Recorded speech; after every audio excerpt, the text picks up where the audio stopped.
Turminha, vamos falar agora um pouquinho sobre regulação enzimática, né? Nós acabamos de ver a questão da inibição enzimática e agora nós vamos ver a regulação. Lembrando, inibição, a enzima, né, é inibida, não vai ocorrer a reação. A regulação, né, é o controle da atividade da enzima, né? Então são moléculas que conseguem regular, né, positivamente ou negativamente a atividade de uma enzima. Vamos ver como que isso acontece, tá? Bom, por que é importante a regulação da atividade enzimática? Pessoal, no controle metabólico, né, ele é efetuado, né, por enzimas, né? Então, por exemplo, todas as etapas do metabolismo são intermediadas por enzimas, né? E esse processo ele tem que ser muito bem controlado, né? A via metabólica ela tem que ser muito bem controlada, porque muitas vezes, né, o que acontece é o produto formado numa via ele acaba se tornando substrato para uma segunda via e assim vai, né? Então todo esse sistema ele tem que ser controlado, né, em termos de atividade para não acumular, né, o produto formado por uma etapa não acumular em relação à transformação desse produto numa outra etapa, não é? Então, todo esse controle da via metabólica é feita através desses reguladores enzimáticos que nós vamos ver como que eles acabam funcionando. Então, isso aí permite o ajuste fino, né, das vias metabólicas para que a gente não tenha problema, né, na geração de energia ou na produção de moléculas de reserva energética e assim por diante. Tá? Então eu trouxe um exemplo aqui, olha só, um exemplo do metabolismo que vocês vão ver lá, né, em Bioquímica 2. Né? Veja que todas essas setas aqui representam vias metabólicas. E veja que o produto de uma via acaba sendo o quê? Né? O substrato para uma segunda via e assim por diante. Então todas essas etapas aqui elas são intermediadas por N enzimas diferentes. Tá? E existe a necessidade de um controle metabólico, né? Por isso que esses reguladores enzimáticos são importantes para que tudo isso daqui não entre em colapso. Tá? Então essa é a essência desse tema aqui. Tá? Bom, quais são os tipos de regulação ou de enzimas reguladoras? A primeira delas são as enzimas alostéricas, né? Que ocorre a formação de uma ligação não covalente entre o regulador, né, e a enzima, tá certo? Geralmente esses reguladores eles são pequenos metabólitos ou cofatores, tá certo?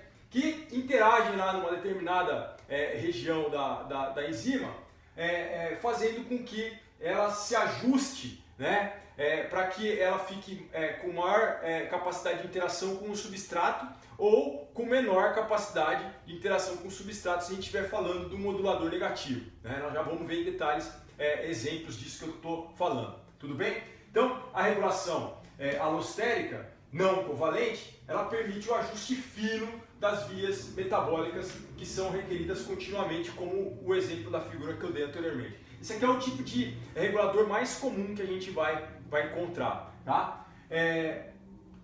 Outro tipo de regulação enzimática são as enzimas reguladas por meio de modificação covalente, no entanto reversível. Tá? Reversível. Então, a enzima sofre uma modificação covalente, mas essa modificação é reversível. É um outro tipo bastante comum que a gente encontra também. Tá? E as enzimas que são ativadas por clivagem proteolítica, que basicamente é muito semelhante a esse tipo 2 aqui das enzimas reguladas por modificação covalente reversível. Né? Todas elas, pessoal, todas essas enzimas reguladoras, elas apresentam múltiplas subunidades. Tá? Então veja, são enzimas cuja estrutura é extremamente complexa, a estrutura quaternária dela é extremamente complexa. Né? E essa relação entre estrutura e atividade, né, ela tem que estar muito bem ajustada e é por isso que elas conseguem regular, né, as vias metabólicas de forma tão precisa. Tá? Então vamos ver alguns exemplos aqui, né, primeiro começando aqui com as enzimas reguladas não covalentemente. Eu estou falando do tipo de regulação alostérica. Tá? Então vamos lá. essas enzimas elas sofrem mudanças conformacionais, né, a partir do momento que esse modulador está interagindo com a enzima. E veja que eu posso ter um modulador funcionando como ativador da enzima ou como inibidor da enzima. Tá? Então, ambos os casos, existe essa modulação aqui que vai ser feita por intermédio de mudanças conformacionais, né, a partir do momento que esse modulador interage de forma não covalente, né, allostericamente com essa enzima. Tá? Então aqui um exemplo lúdico para vocês. Né? Eu tenho aqui a minha enzima, veja só que o sítio ativo, né, a subunidade que vai interagir com o sítio ativo é essa aqui representada com a letra C, tá certo? Né? Aqui eu tenho o sítio ativo, né, correspondente ao substrato, né? E essa parte aqui representada com a letra R, né, é aonde vai interagir esse modulador. Estou dando um exemplo de um modulador positivo aqui para vocês. Tá? Percebam que a partir do momento que esse modulador interage com essa porção da molécula, né, a molécula sofre mudança conformacional que permite uma interação melhor do substrato no sítio ativo da enzima, tá certo? Fazendo com que essa enzima se torne mais ativa, né? E facilita aí a interação do substrato com a enzima, formando esse complexo enzima-substrato, tá certo? E lembrando aqui que o contrário aqui representa uma modulação negativa, né? Quando esse modulador não está presente ali, nessa região, né, a enzima ela fica menos ativa para formar o complexo enzima-substrato. Tudo bem? Tá? Bom, esses reguladores alostéricos, eles podem ser homotrópicos ou heterotrópicos. Homotrópicos é quando o modulador é o próprio substrato, né? E heterotrópico é quando o modulador é diferente do substrato, como o exemplo que eu dei anteriormente. Né? O homotrópico é um pouquinho complicado de se imaginar, mas vamos dar um exemplo conhecido para vocês. Lembra quando a hemoglobina, perdão, ela está no estado tenso, né? Para ela transformar no estado relaxado, né, que permite a ligação do oxigênio, que favorece a estabilização, né, da estrutura tridimensional quando o oxigênio está ligado ali, o que acontece? Lembra do efeito dominó? Né? Basta uma molécula de oxigênio, né, se ligar em uma das subunidades da hemoglobina e ele vai promover um ajuste, né, conformacional na estrutura da hemoglobina, permitindo, né, o acesso dos outros 3 oxigênios nas outras 3 subunidades da hemoglobina. Né? Então o próprio substrato ele consegue modular, né, a enzima para que ela favoreça aí a reação ou não, tá certo? Então são dois princípios distintos aqui dentro dessa modulação que a gente acabou de falar, tá certo? Bom, importante pessoal, veja bem, não confunda, né, esses reguladores alostéricos aqui com o que? Os inibidores não competitivos ou mistos que nós acabamos de ver. Né? Lembrando que inibidor, né, mesmo ele tendo um sítio ativo distinto, né, de interação com a enzima, ele não promove alteração estrutural na enzima. Tá certo? O inibidor não promove alteração estrutural na enzima. Ele vai se ligar lá numa região da enzima e vai impossibilitar a enzima de fazer a transformação do substrato em produto. Por isso que chama inibidor. Tá? O modulador, né, alostérico, ele vai promover o quê? Né? A alteração estrutural, fazendo com que ela fique mais ou menos ativa na transformação do substrato em produto. Tudo bem? Então não confundam isso daqui, por favor. Ok? Bom, e aqui está o efeito prático, né, cinético, né, do que acontece quando um modulador positivo ou negativo, né, está aí interagindo nessa enzima alostérica. Tá? O que acontece com o KM/V máximo? Né? Percebam, pessoal, que em termos de V máximo não vai mudar, apesar de a gente estar observando aqui três níveis diferentes, né? a ideia é que o V máximo ele vai se convergir no mesmo ponto lá, né? Mas o que acontece aqui, olha, quando eu tenho metade da velocidade máxima, né? Aqui da enzima original, né?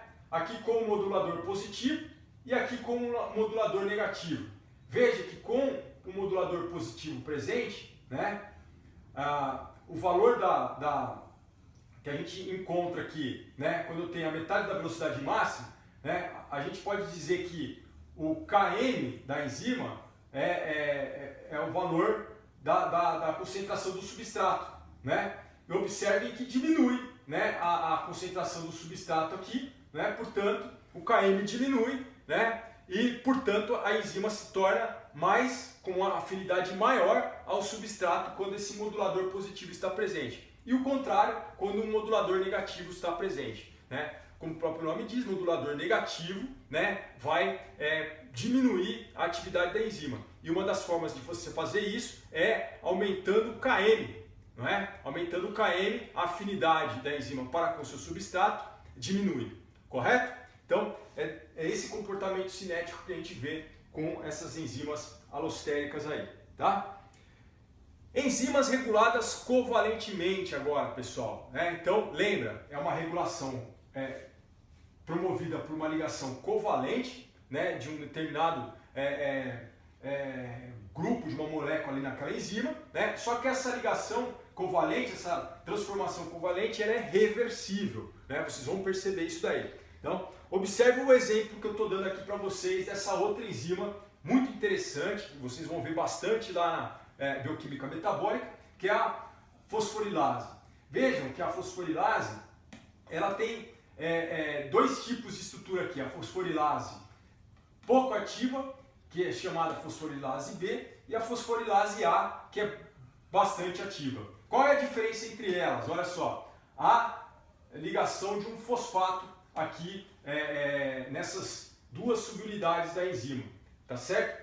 O que essa enzima promove? Ela promove também a fosforilação de uma molécula de glicose, mas não é igual à hexoquinase que a gente viu exemplos anteriores, né? Essa glicose, ela vem do glicogênio, tá certo? E ela sofre a fosforilação com a transferência do grupo fosfato, né?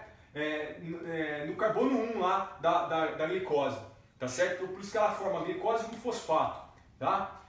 E veja só, ela é pouco ativa, né? A interação dessa enzima ela é pouco ativa para a glicose, que é o substrato dela, né? Mas a partir do momento, né, que a fosforilase quinase transfere o grupo fosfato, né? Ou seja, olha só a ligação, a modificação covalente que essa enzima teve, né? Então eu liguei covalentemente aqui os fosfatos em cada uma das subunidades e ela passa a ter uma afinidade muito maior à glicose, que ela vai transferir esse fosfato, tá certo? E veja que a partir do momento que ela transfere esse fosfato para a glicose, gerando a glicose e o fosfato, né, ela volta ao seu estado original, né, menos ativa. Então essa é uma modificação covalente transitória, né? Ela não ela pode ser reversível, né? E isso aqui vai se regular, né, de acordo com a demanda de glicose que a gente precisa estar fosforilando para gerar energia para as atividades do nosso corpo, né? Então esse ajuste ele vai ser baseado na quantidade de ATP disponível e na quantidade de glicose presente ali no sangue, para que não acabe, né, a energia para as células, tá certo? Então, para que o metabolismo da glicose ocorra, ela precisa primeiro ser fosforilada, né? E essa é uma das enzimas importantes aqui que promove essa ativação da glicose para que ela siga o seu metabolismo para geração de energia. Tudo bem? Então, esse é um mecanismo que explica essa regulação covalente, né? Só que é uma modulação, ocorre uma modificação covalente transitória ou reversível, né, nessa enzima. Tudo bem, pessoal? Valeu!